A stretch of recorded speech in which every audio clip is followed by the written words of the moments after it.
Hi everybody! This week I want to show you how to hand sew a rag doll. My granddaughter Madeline is gonna love it.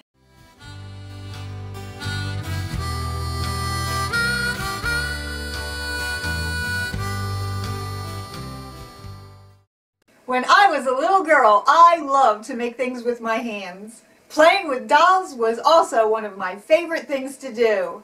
So, making my own dolls was so much fun. I did not have a sewing machine, as most kids don't, so I had to learn how to sew things with my hands. I learned how to sew my dolls in home ec class when I was young, but they don't teach home ec in schools anymore, and that is why I decided to do this video to show you how to make a doll by hand. You can certainly make this doll on a sewing machine, but I wanted to show you how to do it by hand, just in case you don't have a sewing machine to use.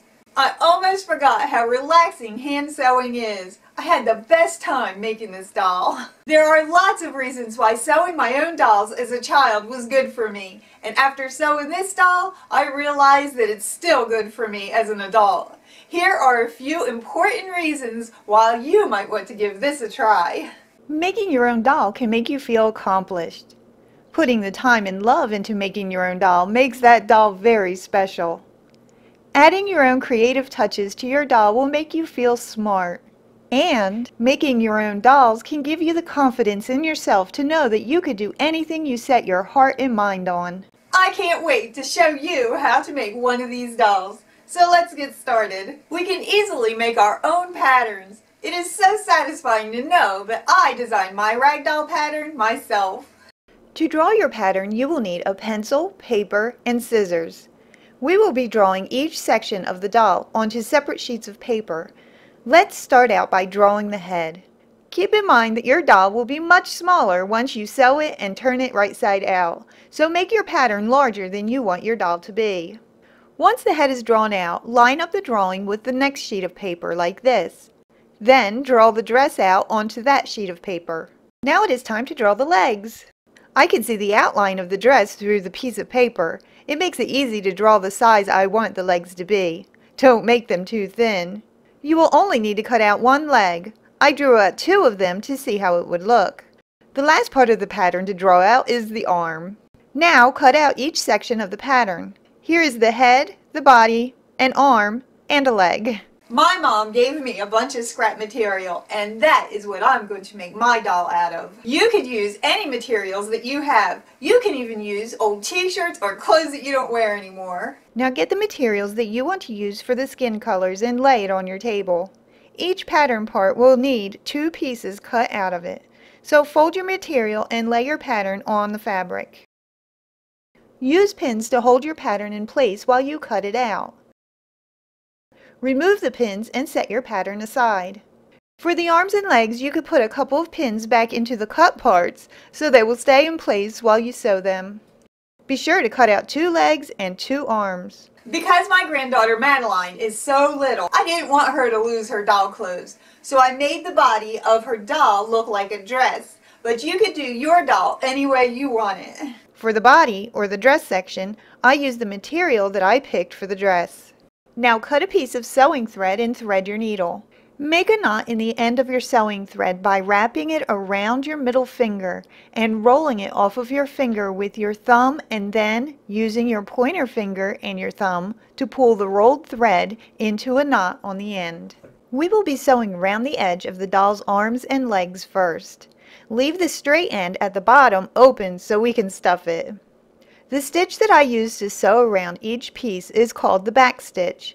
I find it to be a sturdy stitch that holds well for making dolls. Start off by pushing your thread up and to the top of your material like this. Now push the needle down through the material on one side of the thread and then push it up on the other side of the thread. Then pull your thread tight. Let's watch that again. Continue to do this stitch all the way around each of the legs and arms of your doll. Be sure not to make your stitches too close to the edge. This is what the front of your stitches will look like, and this is what the back looks like. To tie a knot at the end, simply make a loop on the end like this. Put your thread through the loop and pull it tight about 3 or 4 times, and then cut the thread. After they are sewn, it is time to turn the pieces inside out. This might take a little bit of time to do, but it is fun to figure out the best way to do it. I always loved it when my dolls could bend their knees and elbows. So I made Madeline's doll with knees and elbows, but you don't have to make your doll this way.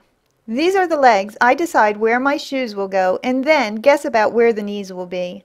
Then I draw a pencil line on the leg to make the bends even, and I know when to stop stuffing it.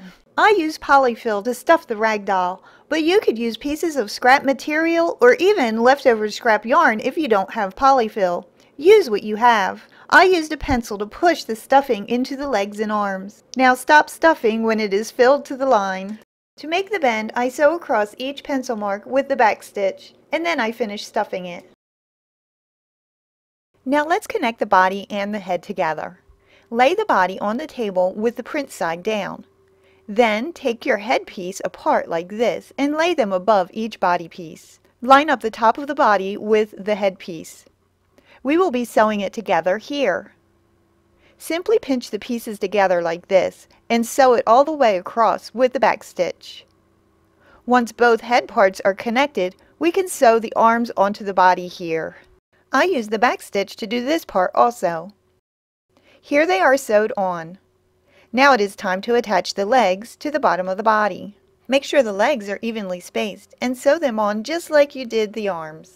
To sew both sides of the body together, you will be sewing it inside out and then flipping it so that the pretty side faces out.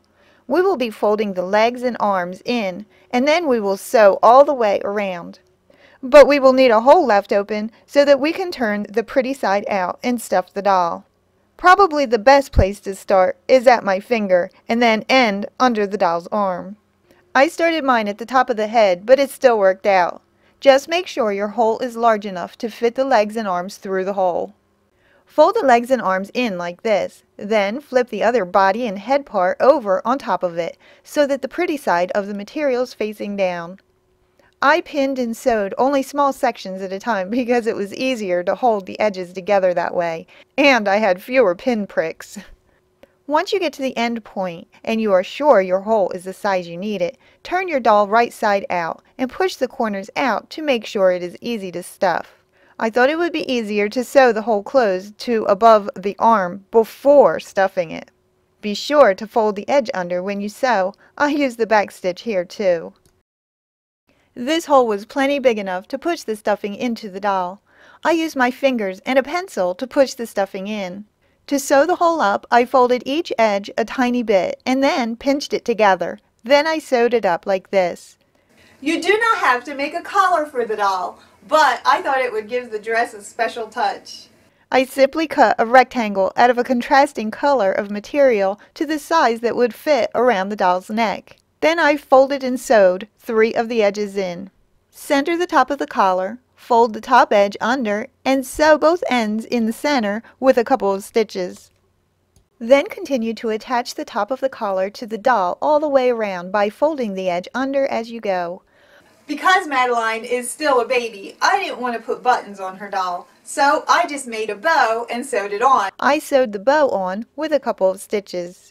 When my mom made me dolls when I was a little girl, she always made my dolls with a heart on them. It made me feel loved and very special, so I wanted to put a heart on Madeline's doll too.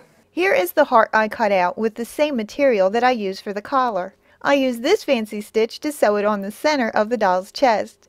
Simply grab a bit of the dress material and push the needle up and then put the needle through the loop like I am doing. You do not have to make your doll's hair out of material like I did. I wanted to experiment with material, so I gave my idea a try, and I love how it turned out. I was a little concerned about the material that I used for her hair fraying, so I used a little bit of starch. If you are not old enough to use an iron, you can get your parents to help, or you could use felt. Felt doesn't fray, and I think it would look just as good.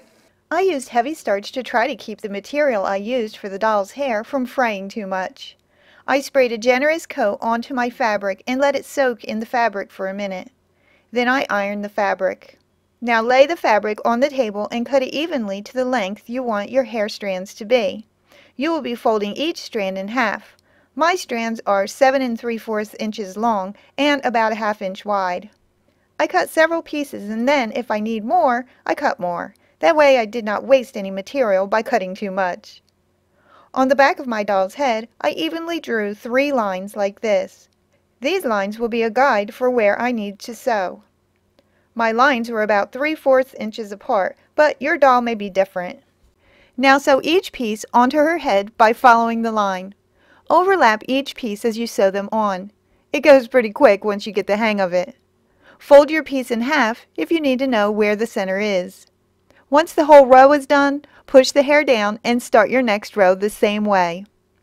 When you get to the top of the doll's head, you will sew the next row along the back side of the seam. Just follow the seam and sew like you did the other rows. The last row will be the doll's bangs. Sew this row across the top of the doll's head close to the other side of the last row. When you are done, carefully fold your hair pieces toward the front, and then cut your doll's bangs to the length you want it. If the bangs don't lay flat, you can apply a little heat from your iron. To make a face on your doll, you will first have to have an idea of what kind of face you like. I like using the internet to get ideas. My son and I thought the faces on these little dolls would be perfect, so I went with this one. I used fabric markers that I got in the craft section at Walmart. I used red and black markers. This is a scrap piece of fabric that I used to practice on before actually drawing on my doll. After I knew I could draw the face easily, I carefully drew it on the doll. I wanted to give Madeline's doll a small little personal touch, so I made a small note telling her that it was made with love by Granny. Then I sewed it discreetly under the back of the doll's collar. The last thing I added to this sweet little doll was a pair of Mary Jane shoes that I colored on. I thought it was a lovely touch to such a special doll. I love you, Madeline, and I hope you enjoy this doll for many years to come, and remember how much your Granny loves you. I hope I made this tutorial easy to follow along with, so that it encourages you to want to give this project a try. I had so much fun making this doll that I was considering making a boy doll for my grandson. If you are interested in seeing me make a boy doll and would like me to do a video on it, then let me know in the comment section down below, or hit the like button. Your feedback is very important to me because that lets me know what you want to see.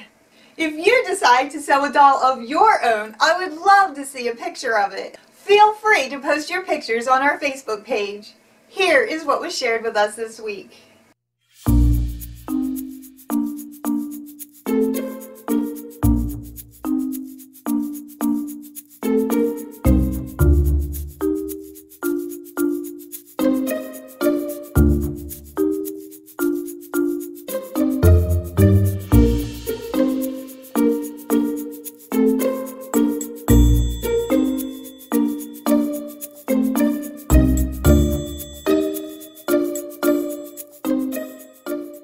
A special thanks to everyone who took the time to share your pictures. I love how all your projects turned out. Thanks for watching. I love you all. I'll see you next time. Bye!